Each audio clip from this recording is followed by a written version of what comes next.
Bon, Guillaume, tu as montré quels exercices tu utilises pour étirer tes ischios. Ok. Hein? Moi, je fais celui-là. Ok. Et est-ce que tu penses que c'est convenable ou pas?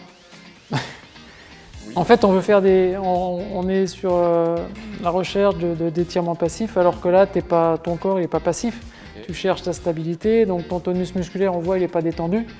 Donc moi, je vais te proposer un autre exercice qui va pas être si loin que celui-ci, mais où tu vas te sentir complètement détendu. Ok. Et là, au moins, on va avoir une inhibition du tonus musculaire, et là, tu seras efficace dans ton étirement. D'accord? Ok. Je te montre la position. Tu vois, plutôt que de mettre que le pied au bord de la table, bah, tu vas mettre carrément tout ton corps sur la table comme ça. Tu laisses bien la hanche en extension pour ne pas avoir de compensation au niveau du bas du dos.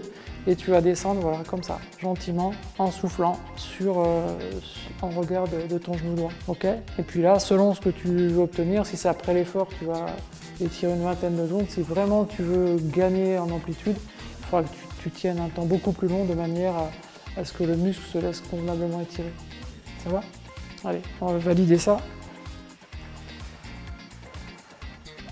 Donc bien toute ta fesse, voilà.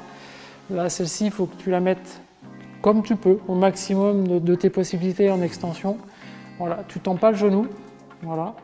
Donc tu tends pas le genou parce que ça tire, c'est pas gênant s'il n'est pas tendu, parce qu'en fait c'est un biarticulaire, il va falloir étirer aussi les attaches hautes.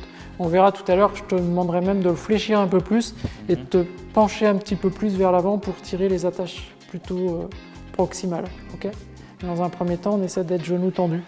Donc si c'est difficile, il faut que tu relâches un petit peu là derrière. Bah, c'est bien ça.